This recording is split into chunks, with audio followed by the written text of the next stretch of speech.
Olá, turma, tudo bom com vocês? Espero que sim. Conforme eu havia avisado vocês antes, né, segue mais uma aula para vocês. Dessa vez, uma videoaula de literatura, certo? Eu estou visando pelas correções das atividades, visto que a semana que vem, as duas próximas semanas, iniciando-se pelo dia 25 de maio, vocês começarão a realizar os seus exames bimestral, né? O exame bimestral do primeiro bimestre aí. Então, vamos para a correção. Lembrando sempre que ao final dessa atividade, nós temos aí, dessa videoaula, a produção acadêmica a ser realizada, tá certo? Então, vamos para mais uma aula. Uma aula ministrada pela professora a apostila de literatura do primeiro bimestre, as páginas são a 49, 50, 51 e 52, né? É uma estrofe somente mostrando o inconformismo diante dessa realidade tão triste. O texto 2 se desenvolve com base em uma cena. Que cena é essa? É uma cena de perseguição em que um garoto foge, mas acaba morto, tá? E eu diria que esse texto aí, ele é tão, digamos assim, tão atual, não é verdade? Quantas crianças aí durante, né, nas grandes cidades, nas cidades do interior, são raptadas, somem, né, e nunca mais os pais voltam a vê-los. É uma realidade bem triste.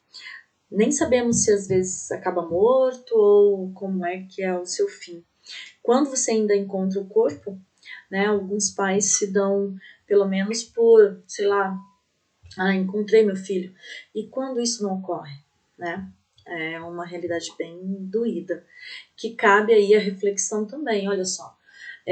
A literatura ela serve para isso, justamente para que você leia, você reflita, traga para sua realidade, se é que ela pode, né, refletir a sua realidade, se não, você pode também tirar outros ensinamentos, né, dessa forma de leitura, tá certo? 4. No texto 2, a duplicação da palavra corria em cada um dos versos em que ela aparece sugere qual é o efeito de sentido. Então, ela sugere, na verdade, uma ideia de velocidade, a repetição contínua dessa ação, como se o menino sempre precisasse correr, correr, correr para escapar do perigo, certo? Por quê? Será que não tinha alguém, né, para lhe proteger? Qual seria a realidade? Então, nesse momento, a gente infere, ou seja, coloca sobre o texto várias indagações, né? É uma forma de refletir, de perguntar. Afinal de contas, há uma ideia implícita, né? E que ideia é essa? Certo? Então, isso também é outro recurso que vale muito a pena a gente analisar, questionar, né? Para quê? Para que a gente possa entender. Por quê, gente? O texto um texto literário, ele requer da gente muito mais atenção, porque não é só um texto em que você vai ler exatamente o que está escrito ali. Não, ele é subjetivo, ele pode abrir várias formas de interpretação, tá certo? Então, veja a próxima. Na 5, ela é totalmente pessoal. Eu gostaria que vocês me pontuassem aí, né, nas atividades. A adesão de entrega de atividades é pequena ainda, gente. Vamos participar mais, né? Porque vocês vão precisar desse conteúdo, tá bom? Querendo ou não. Então, no exercício 6, deixa eu voltar no 5. Partindo da ideia de que um escritor não escreve com um objetivo definido, de que forma os poemas podem ser compreendidos? Então, eu acabei de refletir aqui para vocês, né? Gostaria que vocês estivessem aqui para a gente debater, ou, né, na escola, para que a gente pudesse debater, mas infelizmente ainda não é possível. Quem sabe daqui a uns dias, um mês, não sei, tá? Mas é bem válido e vocês podem fazer isso através do fórum, tá, gente? Quero ressaltar aí a importância do fórum, para que a gente possa socializar aí as perguntas e respostas e, né, criar aí uma forma de debate através do fórum, tá certo? 6. Os dois poemas retratam situações que se relacionam a crianças. O que essas situações têm em comum? Vejam, nos dois casos, as crianças se encontram em situação de risco, isso é fato, é perceptível. De alguma forma, e, né, cada uma ao seu, né, na sua realidade, sofre alguma violência. Né? Isso acredito eu que vocês também tenham chego a essa conclusão. Lembrando sempre que vocês podem estar, digamos assim, aprimorando sua resposta, vocês podem estar mantendo sua resposta desde que você esteja com ela, né, digamos assim, no mesmo contexto, com o mesmo sentido, tá? Eu quero dizer com a mesma proposta, tá? De resolução. 7. Apesar de terem a criança como um elemento comum, a visão sobre delas diferencia um poema do outro. Quais são essas diferentes visões? Então vejam só, no poema de Ferreira Goulart, a criança é vista de modo objetivo, como um dado estatístico. Já no poema de Maria Alexandre Dascalos, e quem seria essa escritora, né, gente? Olha, ela nasceu na cidade de Huambo, antes chamada de Nova Lisboa, em Angola, tá? Ela é angolana. Em 1957. A criança, aí no texto da Maria, é vista de modo subjetivo, tratando-se de uma criança vítima da morte. Então, vocês podem perceber que ambos os escritores, eles têm uma visão diferenciada sobre essa questão para vocês. Tinha sido solicitado que vocês lessem esse texto e depois a seguir as orientações. Então, depois de terminada a leitura, você fará um resumo do texto. Para fazer um resumo, siga as etapas a seguir.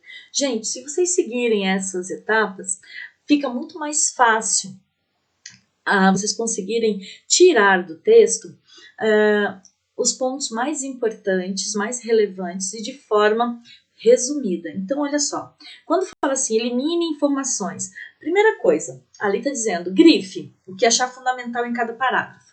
Ou seja, nesse momento você está delimitando justamente os tópicos frasais, tá? Que é assim, olha, o que é um tópico frasal? A partir do momento que você encontra aquela frase, né, que a partir dela ou há desdobramentos, você encontrou aquela questão, né, aquela questão e ideia principal. Então você, a partir desse momento, deve decidir quais são as informações que podem ser eliminadas. Por exemplo, sem fazer falta, são os exemplos, sabe? Sempre depois daquilo, ou seja, daí vem uma explicação, tá? Então, essas explicações, esses exemplos, são exemplos aí de partes do texto que você pode simplesmente ignorar, tá bom? Então, uma forma de organizar bons resumos é resumir um parágrafo de cada vez. Concordo. Às vezes é um pouco cansativo, mas eu concordo que, né, se você vai lendo cada parágrafo e dali você vai tirando, né, o tópico frasal, aí você tem aí mais facilidade de fazer o resumo. 2. Substitua informações. Algumas ideias aparecem nos textos de forma mais elaborada. No resumo, você pode substituí-las de modo que fiquem compreensíveis para você e possam ser retomadas posteriormente. Um resumo objetivo pode ajudá-lo em uma consulta posterior. Outra coisa importante é organizar em um único termo palavras que possam ser agrupadas. Por exemplo, a palavra flores pode agrupar termos como rosa, tulipa, cravo, etc. Então, neste caso aí, gente, o recurso que está utilizando são aquelas palavras resumidoras, tá? O meu primo, o meu irmão, afinal, todos nós, olha só, todos, né, fomos viajar. Eu não preciso, se eu tenho aí um detalhamento de quem foi viajar no texto, eu posso simplesmente trocar, substituir essas informações por uma única palavra.